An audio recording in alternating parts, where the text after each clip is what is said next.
All right. Howdy, everybody, and welcome to another episode of the Okayest Trapper podcast. As always, please go check out our sponsors. Get Blokes for your health, Mountain Tough Fitness for getting out on the trap line further and longer, Trapline Beard Oil to keep your beard nice and shiny. And if you haven't and you're up for it, please go to Google, Spotify, YouTube, wherever you go and leave us a review, like 5 stars if you enjoy the show, because we want to keep this on the airwaves and get cool guests on. Just like the guest I have today. So the guest is a guy that I've been looking up to for quite some time, a gentleman who I got to know a little bit digitally when we were running for a board position within the Idaho Trappers Association. And on top of that, he's a hunter, a firefighter, a trapper, and a really strong advocate for everything trapping. So Josh Wortley, welcome to the show. Thank you, sir. Awesome. Well, I like I mentioned in the intro, both you and I got to know each other just a little bit because we were both running for board seats that we both did not end up getting with Idaho Trappers Association. But, the experience of getting to meet and, get to know some of the great folks around the state who are really looking to, drive for trappers' rights it was really positive experience, at least for me, because there's so many of us out there who want to see this sport or this activity, this recreation, pass on to our kids and our kids' kids. Yeah, absolutely. There's a lot of nice, strong candidates that was running. We just happened to get beat out by the better ones. Yep. And that's how it goes. But Josh, to kick things off, like, I'm curious because I don't know much about your background, but what's your first core memory of ever being exposed to trapping? Well, so I started trapping when I was pretty young. I was probably 8 or 9 years old. I didn't grow up with any of my grandpas, and there's a gentleman named Stan Sweet that kind of adopted me as his grandson. The dude was just a trapping legend here, and he started me out young. I'd go behind the house and trap rabbits and stuff. My dad's like, if you're gonna kill them, you're gonna eat them. So he bought me a handful of traps, and Stan taught me how to trap. And it's just been a fever dream since, and it's just been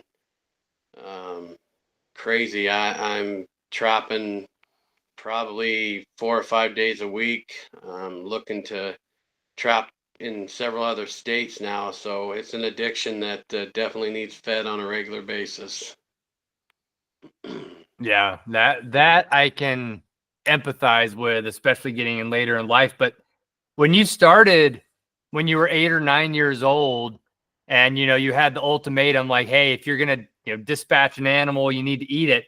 Do you remember what your first catch was and kind of what you felt when you got there? Yeah, so I remember I set out some rabbit traps, and just like any other kid at that age, you're impatient and you're waiting for it to happen, and it took several days, long days, maybe even a week.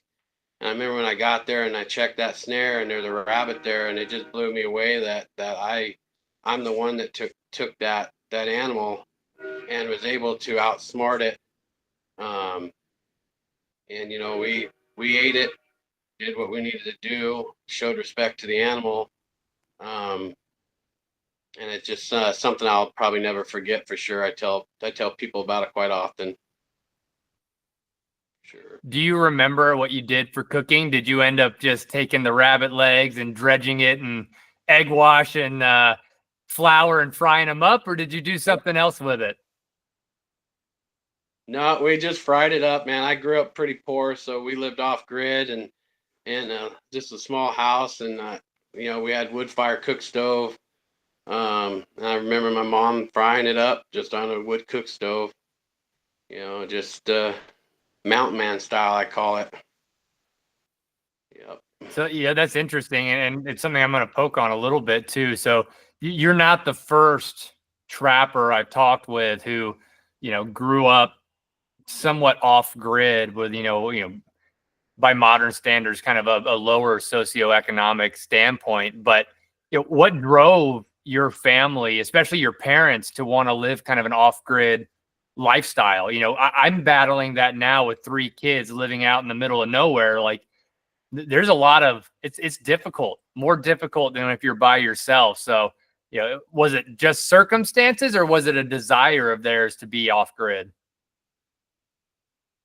So my dad, his dad, my grandpa had passed away when he was young. So they grew up in Howe, Idaho, down there, and just was kind of wild kids, and they grew up off grid. And my dad was a Vietnam vet, and so he had suffered from a lot of PTSD.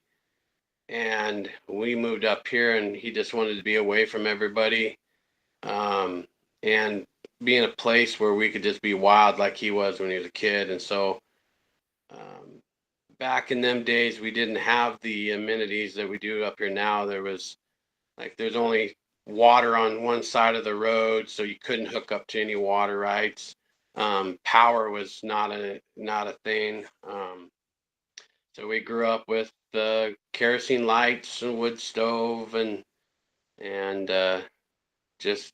just living free, having that ability to just kind of do what we wanted to do. We just lived in the woods as many hours of the day as we could.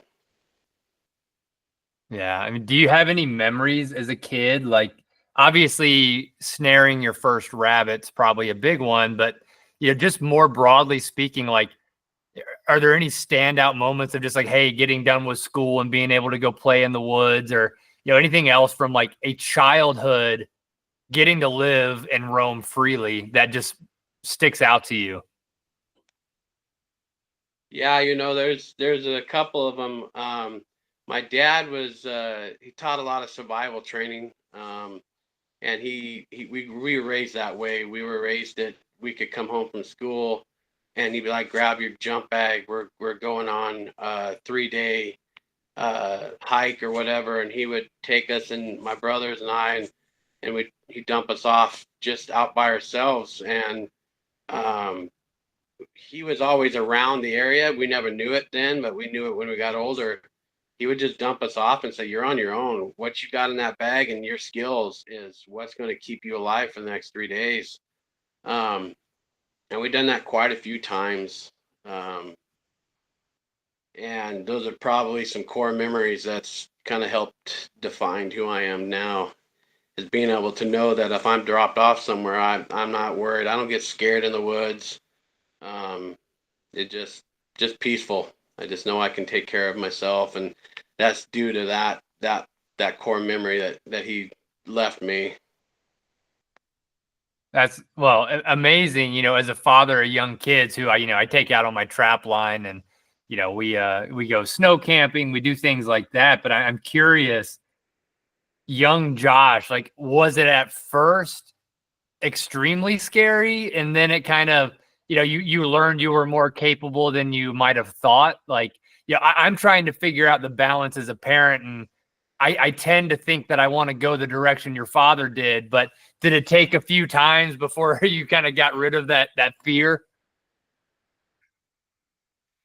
I would say the first time he dropped us off, that was probably the longest night I've ever experienced in my life. Um, he taught us the skills that we needed and we always had firearms. We were never left back in them days, kids were a little bit smarter Mhm. than they are now. I was around firearms, so we always had protection if something was happening. We're in grizzly bear country, we're in wolf country and stuff. So he never left us unprepared in that way. But like that first night, man, I don't think I slept at all. I just sat there, got my fire going like he taught us, you know, got in the groove of things to make sure I was okay. But that first night, that was a long one. That was a long one for sure. Um, by the time that second day came up, we were able to kind of find that groove where I needed to be, because I knew that he wasn't coming back until the end of that trip. And so, um, you kind of just that fight or flight type of thing. You kind of have to just suck it up and get with it. Yeah. Do you have any memories of like what you ate or like a special moment, like with the sun coming up on the third day and seeing your dad? And I have to imagine, as a father, training your kids, dropping them off for the first time, coming back and seeing you guys like do everything he taught you very well, and you guys were probably excited. Like, that had to have been a pretty special moment between you and your dad, I would imagine. Yeah, it was. My dad was pretty reserved in a lot of ways. Like I said, he spent a lot of time in the military and grew up kind of rough himself. So he kind of expected us to do things the right way, and you could see that he was pretty proud that we survived and didn't get eaten by anything. And as far as meals go, man, I tell you what, a lot of people gripe about them, but I like a good MRE. Ain't nothing wrong with that. Do you get excited when you get the one with peanut butter, or what's like the what's the best MRE that you could have to make you a happy man in the woods? It's got to be spaghetti and meatballs with the cheese and crackers, man. Pound cake, we're good. That does sound pretty good. So you're 8 and 9. You've snared a few rabbits. You've clearly got good skills in the woods. Like, at what point do you start to expand your exploration and trapping to say like footholds, body gripping traps? Like, was that a slow evolution, or was that pretty quick into your youth that you started to try to go after other fur bearers? So it was kind of a slow adventure for me. I'd done a lot of rodeoing, so I kind of had to sideline trapping a little bit here and there and not go to the extent that I am now. But it went into the body grips pretty quick because we have the Kootenai River coming through our town, and there's always beaver problems. Um, and it was just beaver were easy to catch. Um, and when you're young and you want to fill that fur shed up full of fur, beaver and muskrat are probably the easiest to catch, in my opinion. Um, and it's pretty impressive to walk up to a trap that you set and you got even a 40-pound beaver or 25-pound beaver, you think that thing's just a trophy. Um, and I remember the first muskrat I caught, that was pre-Google, of course. I caught that thing and I'm like, what in the world is this thing?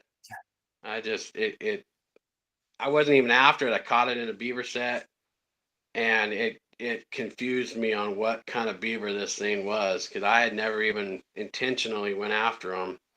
Um, but yeah, that's kind of where I started. And then Stan and Philip, they were big into pine marten and bobcat trapping, and I looked up to them pretty heavily. And in my opinion, if a guy can catch a pine marten and a bobcat or a wolf nowadays, you're at the top of that trapping chain. You're got your skills honed down to perfection at that point.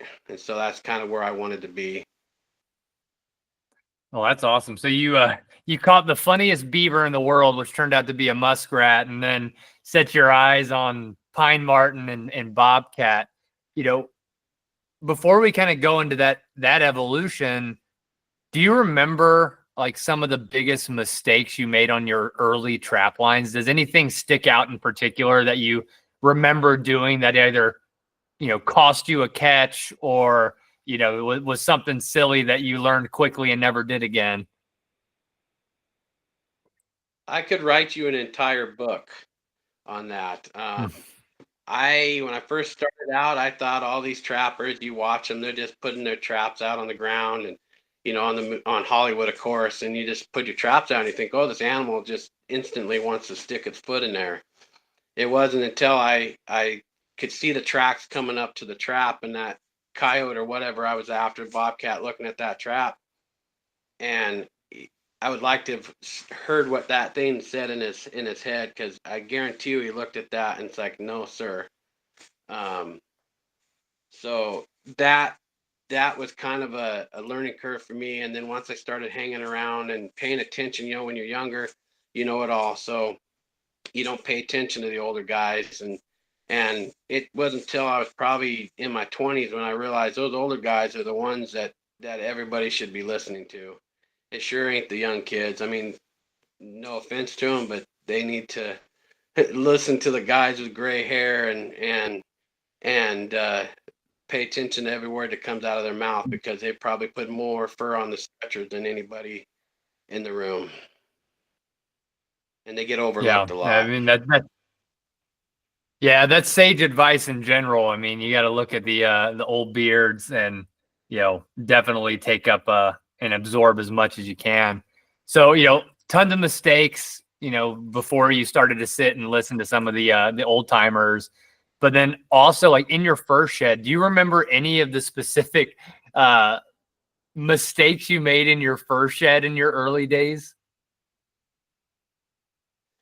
Oh yeah. So especially with beaver, a lot of guys, I wouldn't pay attention. You have to be meticulous on fleshing them out so you don't get grease burn, and trying to clean up after them, tumbling them, getting that fur clean and shiny, and those things I was lacking when I first started out. I'm like, oh, I'm just gonna take this beaver, I'm gonna rip its, skin it out and stick it on a board, and not pay attention to what I'm being taught. And I was allowed to make some mistakes, and it cost me, some money when I was selling fur. It cost me some money.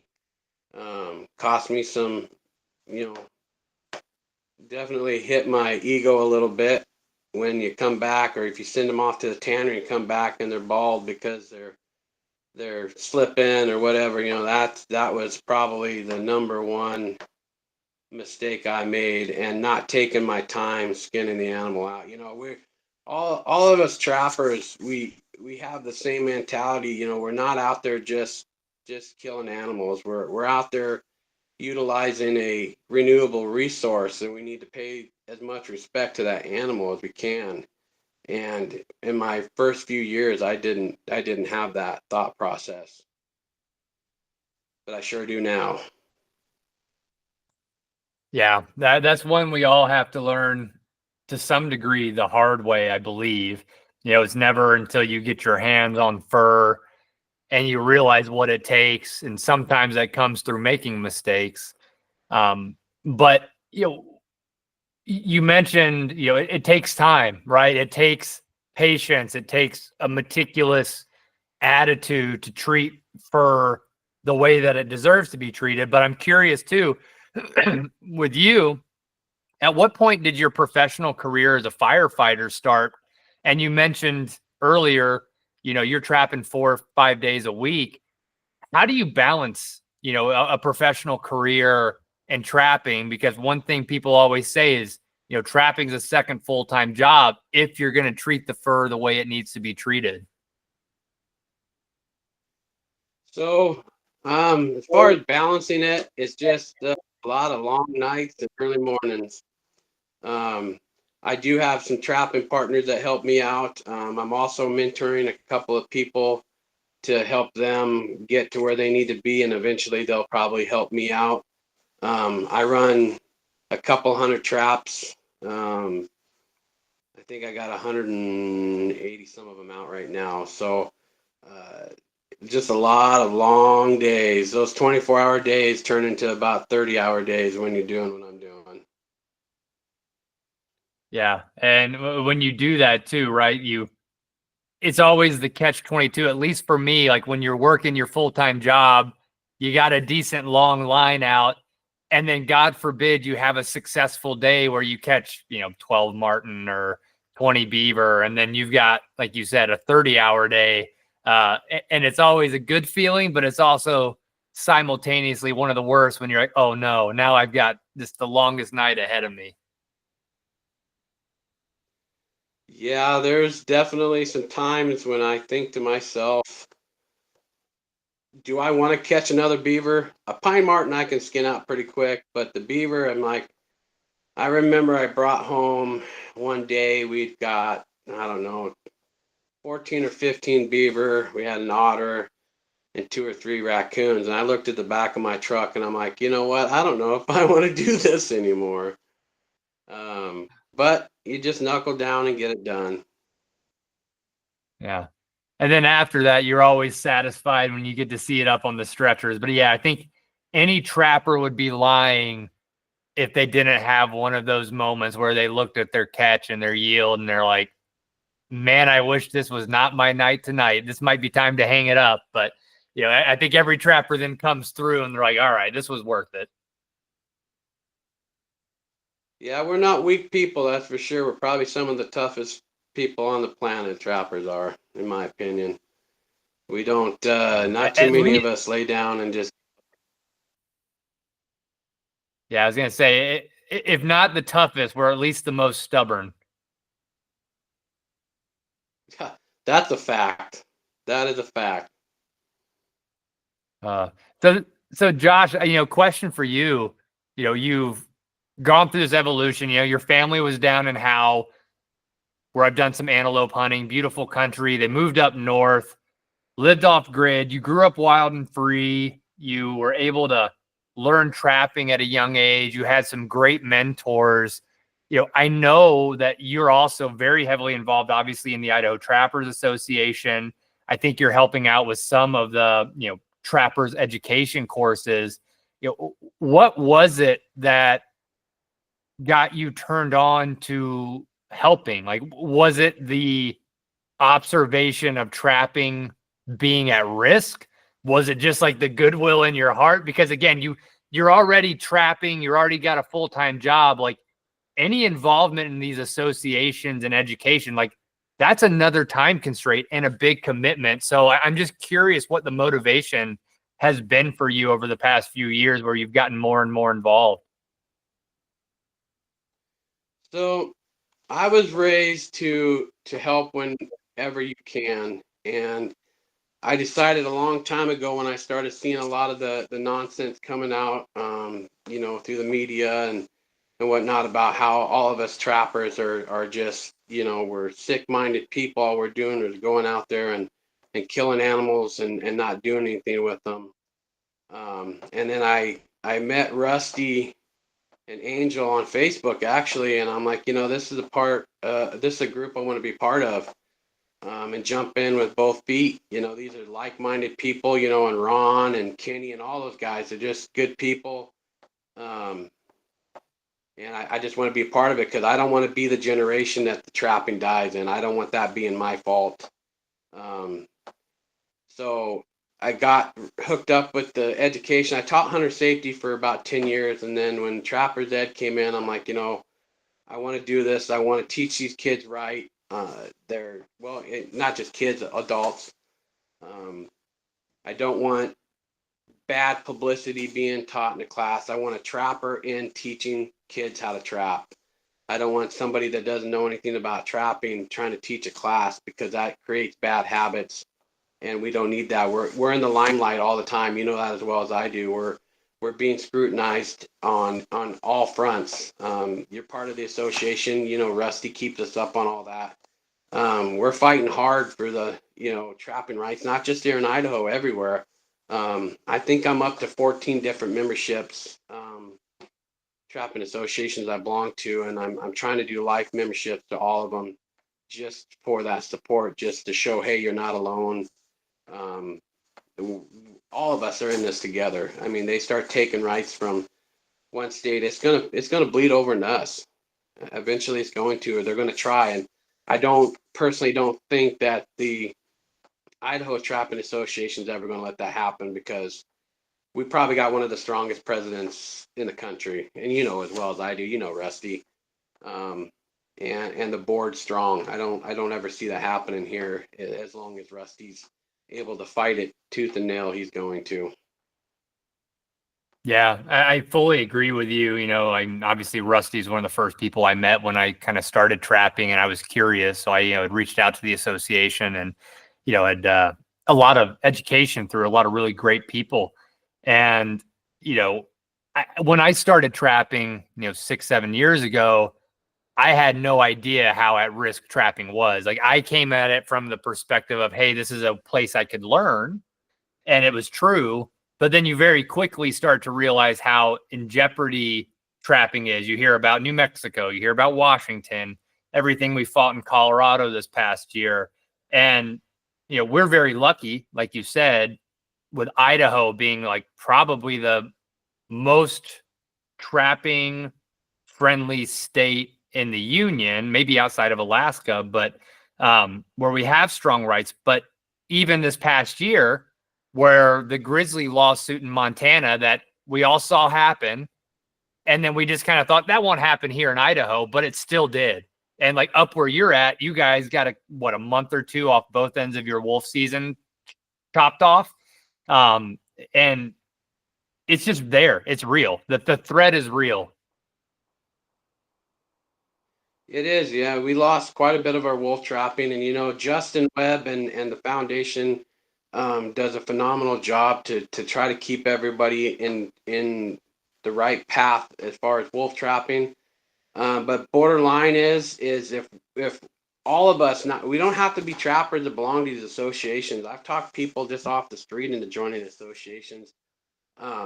People that care about wildlife. If you're an elk hunter, you should be part of the Trapping Association and Foundation for Wildlife Management. If you're not, you're missing out on an opportunity to support an organization because we're losing it. And if all it takes is for one of these anti-groups to run a sad commercial on TV and Hollywood and everybody's going to start dumping tens of thousands of dollars in their pocket, and we're limited to the support we get through us as trappers and small donations from other people, but we're not getting that big money. And if we don't band together and keep that loyalty to each other, we're going to be in trouble. Yeah, you mentioned the sad commercials, and that just reminded me of when I talked to Jason Phelps on this show, and we talked about what happened in Washington in the late '90s, and he says he remembered that the anti groups, they just ran these like terribly like Sarah McLachlan level like commercials about trapping, and he said that was really what put it over the edge. You get the general public that weren't going to vote one way or the other to then have an emotional attachment to something, and then it goes away quickly. Yeah, exactly. And I have people that I trap for that are on the fence, but they understand what I'm doing just because of the way I present it to them, that it's a renewable resource. It doesn't get any greener than fur. I mean, that's what it was here for, to be utilized. It wasn't here. I mean, if you ever go try and pet an otter in the river, you'll know that those things are not friendly and cute and cuddly like they are at the zoo. So trying to get those people that are in the middle of the road to sway our way a little bit is important. And if you conduct yourself in a certain way, it's possible. And that's a great segue into this question for you. As trappers, it's important that obviously when talking to the general public, one who might not have an opinion one way or the other, of putting trapping in a positive light. But with everything going on, like if you had a crystal ball, like what do you see as the future of trapping? Well, I can tell you, if we don't back our state's trapping associations and push as hard as Idaho's doing, and even go as far as to be in every gun show, be in every event that you can, pushing that out there, saying, hey, look at us, we're not who Hollywood tells you we are. This is what we're using, this is the equipment we're using. Look, we care for these animals as much as you do. We just know that they're need to be used as a resource, because if we don't utilize them, Mother Nature is going to cut the population down, and she's a lot meaner than we are. So I'm hoping, as far as what I can see, if we continue to do what we're doing here in Idaho, trapping is going to be good here. Trapping is going to remain here. And I can promise you it's not going to die on my watch. Josh is known for a couple of things, and being a fireman, of course, is one of them. Pretty proud of that. and a trapper is a second. I mean, hands down, they know if they get talking to Josh about trapping it, you're going to be there for a few minutes. Yeah, and that's what we need. We need people with the excitement, and I think that's one of the probably undersold elements of people talking. Like, show your passion, right? Like, same with me. Like, it's a later in life passion, but it's something that I feel connected to through history.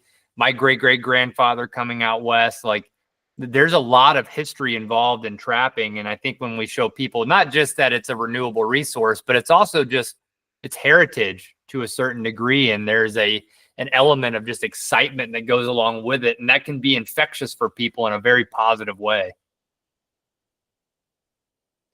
Absolutely. If we could just get more people to see our side of things, they'd be just like you, like you said, you're late in life, but you're hooked for forever. You're gonna be 80 years old still trying to stay a conibear or whatever, you're gonna stick with it.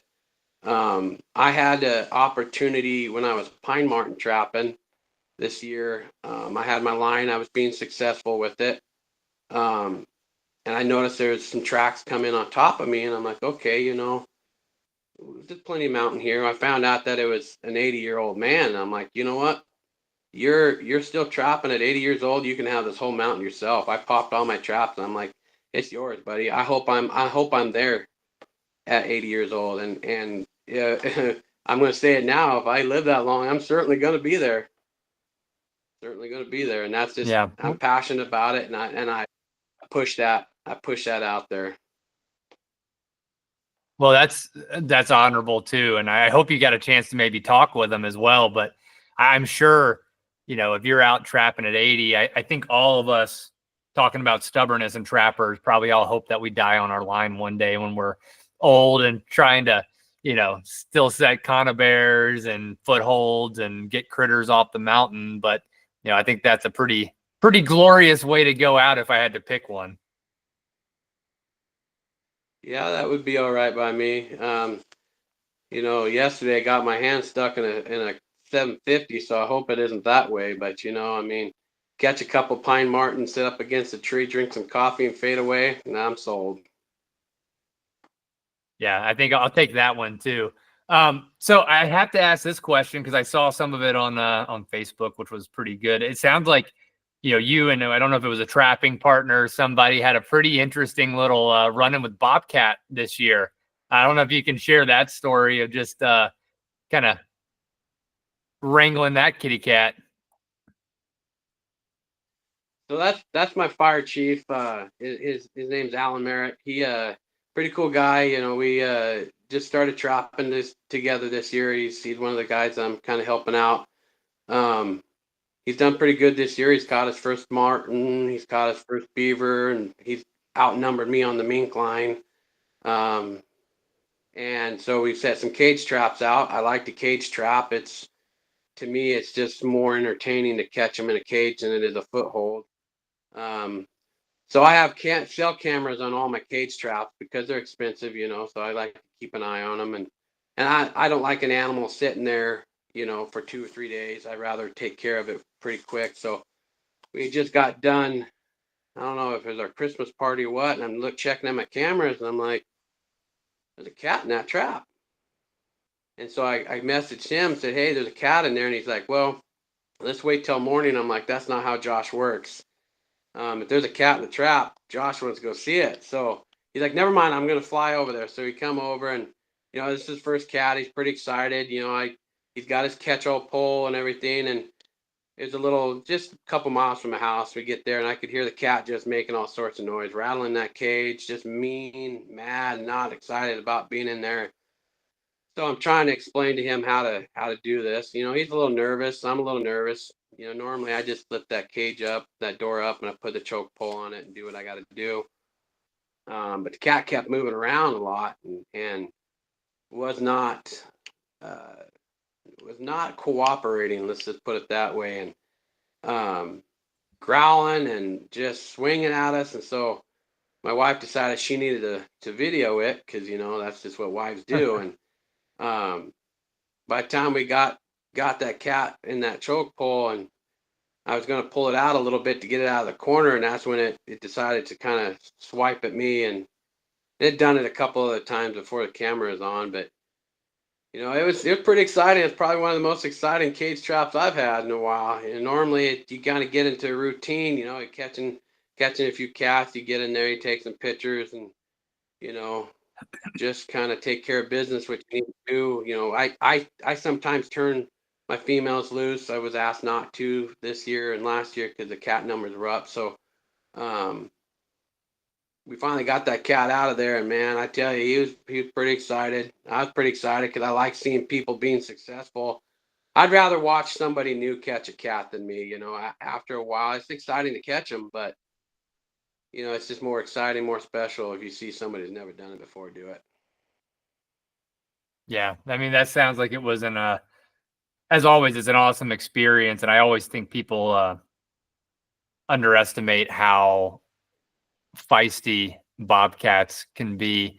And they are a very good apex predator for sure, and that's why they can take down critters much larger than themselves with the attitude that they can possess for sure. So I'm sure that was exciting for you to see your fire chief excited as well.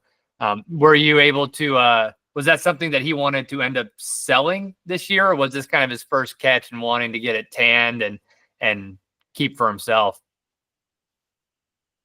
So he's a pretty humble guy, and so he actually didn't even think I was going to give it to him. He thought he was just going to help me, and I ended up giving it to him, and we had it skinned out, and it's going to be tanned. We're going to have it on his wall. He, like I said, he's got just about everything of his first out of the way this year, except a coyote and a wolf. So he'll be able to put on a bobcat on his wall. He's got his first otter being mounted. He has mink, he'll have his muskrat, and he'll have his beaver and everything. He'll be able to hang on the wall and be able to show, hey, I can do this. And that's really what it's all about for me, is being able to see someone, get that confidence that you and I have, to be able to have the passion that we've got, and I think he's hooked now. I don't think he's going to be able to walk away from it for sure. And his son goes with him as well. So it's kind of a, being able to pass that on to them is pretty cool. Yeah, and that's a good point. I catch myself thinking about this quite a bit. Like when I walk past, like say an otter pelt on my wall, or even a bear. I've got a bear hanging over here that I took this year, but that reminder of capability. So for you, like you grew up in an area where you were taught to be resourceful, self-reliant, capable, and that's not what I was taught. And I had to learn that as an adult. And I catch myself when I do see these things like, oh, I am capable. And I'm sure that's the same for your fire chief too, when he looks at that, when he will look at that wall to be like, oh man, like, yeah, I'm good. I've got these skills now. And I know if push comes to shove, I know how to harvest and, consume and utilize animals for what they were meant to be utilized for. Oh yeah, I think it's set in stone now. Um, he's even gone out on his own a few times and has had some success. I trap the majority of Boundary County, and a lot of people, I guess that intimidates them. So I just break off pieces of my, we don't own any of it, but our trap line, so to speak. And I gave him one of my areas that was probably the hardest area that I had, and I did that intentionally because I wanted to see if it was passion that he had or just a desire to try it. And he was successful. He caught beaver there. He caught more mink. Like I said, he's caught more mink than I've got. And he's caught muskrat and everything else. So I think he's going to do just fine. I think he's going to do just fine once he branches out on his own and learns to read, read the signs and where to go and how to put it in there. He's going to be fine. Awesome. With the I had a question that just popped in my head that I didn't have written down that I want to ask you, which is, when you were a kid, your father had told you, hey, Josh, You want to trap? Well, you got to eat it too. And you started with rabbit. I'm going to assume that you've tried probably a lot more fur bearing or game meat than most people. Can you give me like a best to worst ranking of different game meat that you've tried as far as consumption goes? Well, as far as game meat goes, I mean, you can't beat an elk steak. But as far as the fur Yeah. bearers, I eat all the bobcats we catch. I like bobcat. I know that a lot of people don't consume those.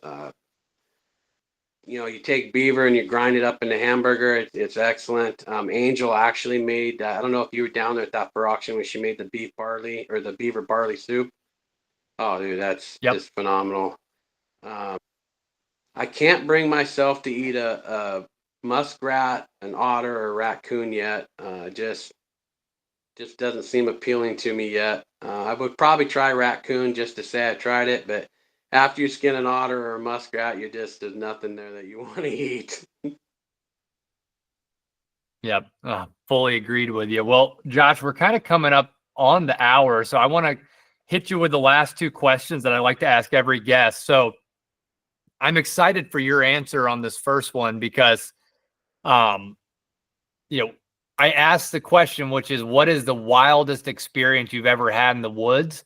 But considering that you've been living in the woods your entire life, I'm hopeful that you've got at least one experience that sticks out amongst every other one that could be pretty interesting.